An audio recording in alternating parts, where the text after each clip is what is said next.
बिहार के लोगों को लगा कि नहीं, ये जो बोलते हैं वो करने में विश्वास रखते हैं, उसी के आधार पर आज महागठबंधन बिहार में 9 सीट जीती है। विकास की बात, सिंचाई की बात हो, स्वास्थ्य की बात हो, शिक्षा की बात हो, ये सारे मुद्दे थी वहाँ पर जो नहीं पूरा हुआ था। और निश्चित तौर पर एक भरोसा औरंगाबाद की महान मतदाता ने हम पर किया है। लेकिन अफसोस विपक्ष में बैठना पड़ेगा, लेकिन विपक्ष में बैठ करके भी जनहित का जो मुद्दा है उस मुद्दे पर हम सरकार को निश्चित तौर पर पूरी तरह से ध्यान आकृष्ट करा करके और जनहित के विकास के लिए हम लोग आगे बढ़ चढ़ करके। नमस्कार, आप देख रहे हैं महाखबर। मैं सुधाकर सिंह। लोकसभा के चुनाव संपन्न हो गए हैं, परिणाम आ गए हैं। हमारे साथ औरंगाबाद से सांसद अभय कुशवाहा जी हैं। इनसे बातचीत करते हैं और समझने की कोशिश करते हैं कि इस बार जनाधार, चूंकि राजद को बेहतर आया है, तो जनाधार के मुद्दे क्या थे। तमाम मुद्दों पे बातचीत होगी। पहले तो बधाई सर, आपको जीत के आए आप। चलिए, धन्यवाद। इस बार लोकसभा चुनाव में तेजस्वी यादव लगातार जा रहे थे और लग रहा था कि बेहतर परिणाम आएंगे, लेकिन 4 सीटों पर रुक गई ये विजय यात्रा। क्या कहेंगे? देखिए, महागठबंधन ने निश्चित तौर पर बहुत बड़ी अचीवमेंट हुई है।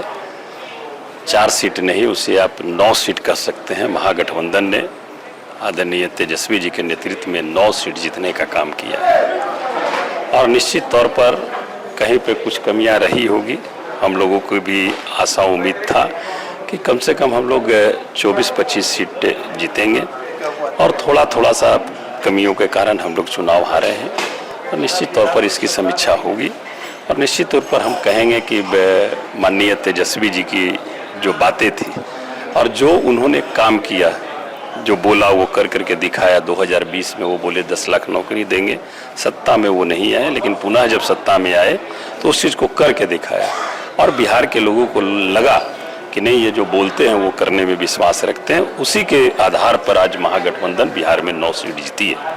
अच्छा, आप एक बात बताइए, करीब 3 वर्षों से, मतलब 3 टर्म से वहाँ से सांसद रहे सुशील सिंह, एंटी इनकम्बेंसी था या ज़्यादा ताकत से राजद चुनाव लड़े, क्या था? देखिए, सारे चीज़ों की अथी थी। एंटी इनकम्बेंसी भी था, और जो भारतीय जनता पार्टी जब सत्ता में आई और जिन मुद्दों को लेकर के आई, वो मुद्दा धरातल पर नहीं उतारना सबसे बड़ी बातें ये थी। और जब कोई जनप्रतिनिधि जीतते हैं तो मैंने तो पहले ही कहा कि जब सांसद हो जाते हैं, जो वोट देते हैं उनके भी सांसद वही होते हैं, और जो नहीं देते हैं उनके भी सांसद वही होते हैं। तो इस रूप को लेकर के चलना चाहिए था, इस रूप को भी लेकर के नहीं चला।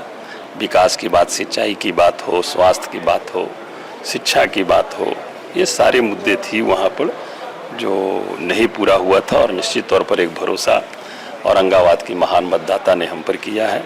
हम पूरा प्रयास करेंगे कि उनके विश्वास पर हम खरा उतरें। आपका क्षेत्र सर बहुत पिछड़ा हुआ है। सिंचाई की बात करें तो बहुत जगह खेतों में पानी नहीं पहुंचता है, बहुत मुश्किल से यहाँ तक आया है क्षेत्र। तो आपकी प्राथमिकताएं कौन सी योजना होगी जिससे 5 साल में लगता है कि जनता आपसे जुड़ी रहे? देखिए, सबसे पहली प्राथमिकता होगी हमारी वहाँ सिंचाई की, और बहुत सारे वहाँ पर जो नहर परियोजना जो अवरुद्ध है, नहीं चालू हुआ है, सबसे प्रथम वरीयता होगी हमारी सिंचाई को हम दुरुस्त करें, आवागमन को हम दुरुस्त करें। चूँकि सुदूर इलाका और नक्सल प्रभावित क्षेत्र रहा है, बहुत पिछड़ा क्षेत्र है, पहाड़ी इलाका है।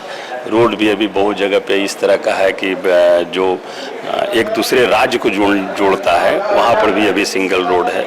तो ये सारी चीज़ें, एक भी 4 लेन अभी जो ये एक दिल्ली कलकत्ता वाला को छोड़ करके, क्योंकि बहुत सारे चीज़ हैं जो रनिया तालाब से लेकर के डुमरिया सुदूर इलाका को होते हुए आता है, वो SH है, वो NH हो और 4 लेन में अगर वो बदले तो निश्चित तौर पर आवागमन सबकी व्यवस्था होगी। तो मैं समझता हूं कि सुदूर इलाके को भी विकास करने में और सहूलियत होगी। सर, हम लोग एक बात से आप भी अवगत होंगे, हम लोग जब बहुत छोटे थे तब से सुन रहे हैं कि वहाँ रेलवे लाइन जाएगी। जब लालू उसकी मुद्दे हम लोग निश्चित तौर पर उठाएंगे। माननीय लालू जी जब रेल मंत्री थे, उस समय हम राष्ट्रीय जनता दल के युवा के अध्यक्ष थे जिला में, और सिरघाटी में उन्होंने इसका घोषणा नहीं, शिलान्यास किया था, घोषणा किया था कि सिरघाटी होते हुए इमामगंज डुमरिया होते हुए लाइन जाएगी। लेकिन उस पर जब सरकार चेंज हुई उसके बाद फिर किसी सरकार ने कोई पहल नहीं किया। हम इस मुद्दे को निश्चित तौर पर सरकार के ध्यान को आकृष्ट कराने का काम करेंगे। आखिरी सवाल सर, तेजस्वी जी इस पर लगातार बात कर रहे थे कि 1 करोड़ लोगों को रोजगार देंगे, महिलाओं को 8,000 रुपए हर महीने। निश्चित तौर पर अगर सत्ता में हम लोग आते तो ये जो भी बातें की जा रही थी, महिलाओं को महालक्ष्मी योजना बना करके 1 लाख रुपया देने का प्रति वर्ष, 500 में सिलेंडर देने का, 200 यूनिट बिजली फ्री देने का, ये तमाम काम होते।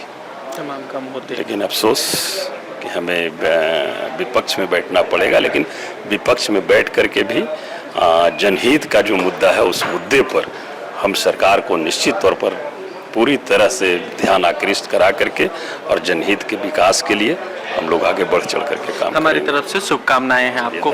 ये अभय कुशवाहा थे जो बातचीत कर रहे थे और बता रहे थे कि जो औरंगाबाद क्षेत्र है जहां से ये जीत कर आए हैं, जहां से प्रतिनिधित्व करते हैं, बड़ा पिछड़ा इलाका है। इनकी प्राथमिकताएं सिंचाई होंगी, इनकी प्राथमिकताएं रोजगार होगा।